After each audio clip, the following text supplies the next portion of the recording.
Prime Minister Modi is paying a very personal tribute to his close friend and former Japan Premier Shinzo Abe. Remember, as Prime Minister Modi arrived in Tokyo, he said that this is a very personal moment for him. He remembered the close association that he had with Shinzo Abe. In a personal note, he said that as he arrived in Japan, he felt even more saddened because the last time that he was in the country, he had a long conversation with Shinzo Abe. He also spoke about India-Japan relations when Shinzo Abe was the Premier of Japan. Prime Minister Modi is among the 50 state leaders who is in Japan to pay their last respects to the tall leader.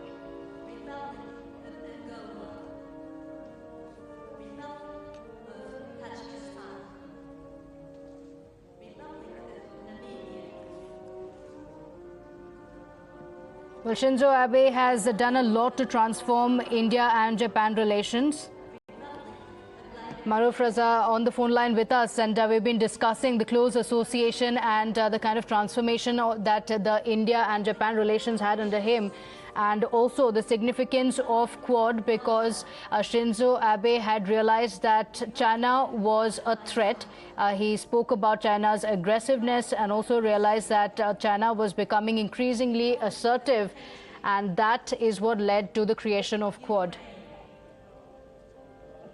Maruf, perhaps any talk of Shinzo Abe, any tribute to him would be incomplete without the mention of Quad.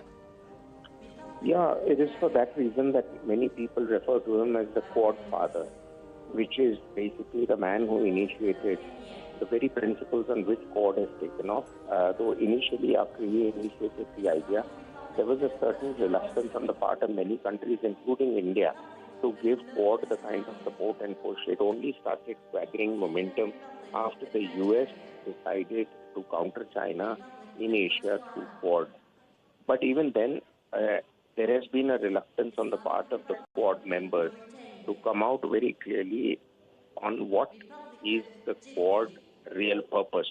It was certainly not founded as an organization to exchange vaccines and other technologies, as many countries were saying that Quad was essentially a body which is for exchanging bilateral trade and technologies. But there has been a reluctance on the part of many countries, including India, to say very clearly that Quad is an anti-American alliance or an arrangement, and therefore Quad is something that needs to be given greater push. The one problem with Quad is that while the other countries are in a distance from China, as far as India and Japan were concerned, were having to view China as an adversary breathing down the neck. Japan faces many bilateral challenges with China on the security space, including some territorial disputes. And India, as we know, has been confronting the Chinese and their aggressive intent in Galwan and thereabouts for the last 2 years. As far as Mr. Abe is concerned, it is interesting that a man was so respected and revered in the world stage. He does not enjoy full support from the Japanese people. Public opinion in Japan is divided over Mr. Abe. Reports say that half of Japan still feels that he did not deserve a state funeral, which is the only time it was given after World War II to a non-royal family member was in 1967. But Mr. Abe had many firsts to his credit. One was the fact that he was, give or take a little, the longest-serving Japanese prime minister. Secondly, he tried to change the course of Japanese constitution, which many in Japan have found as a baggage of World War II imposed on them by America. It surprises me that a country that has been bombed by America with nuclear weapons, it surprises me that a country that has been imposed a constitution by America still sees America as its closest and biggest ally. Also, importantly, Japan sees India as a long-term friend, particularly with Japanese investments coming to India, and also Japan seeing India as a partner in the revival of the global south, which is basically third world countries not just India, because India's economy now is well beyond third world, but countries in Africa where India and Japan could work together.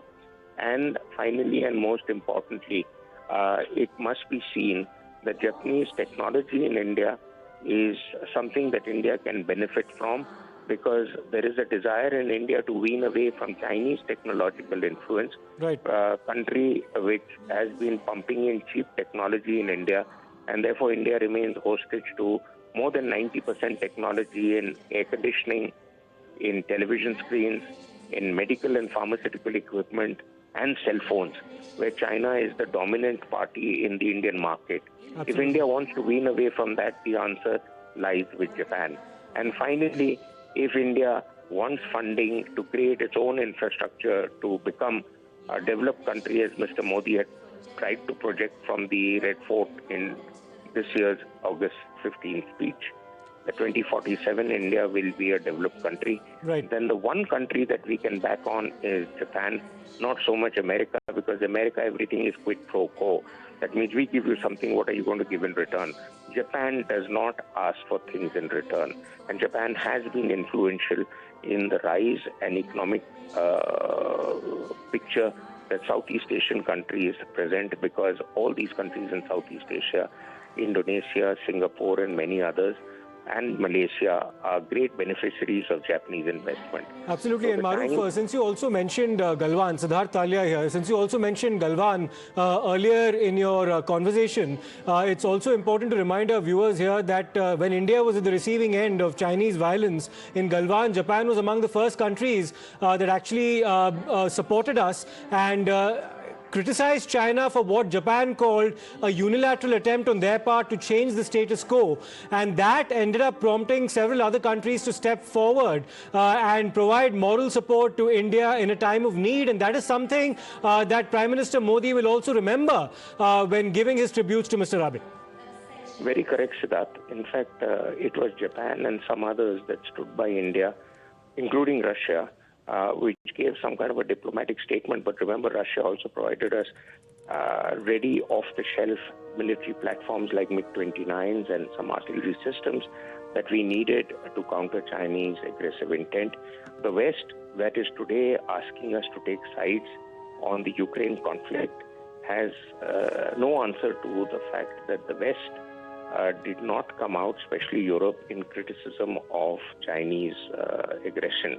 Yes. So while the West thinks that whatever they do and what is done to them should be fitting their agenda, they do not have the same kind of patience and support for countries like India that require global support. So therefore, we have been hesitant to take sides on the Ukraine conflict. Yes. Because, as I've told many Western diplomats, where were you when China moved into our territories? Absolutely. So therefore, I mean, Japan is far, far superior as an option for us than even America, if you ask me. A country that has proved its worth as a reliable partner there. Maruf Raza, thank you so much for speaking to us.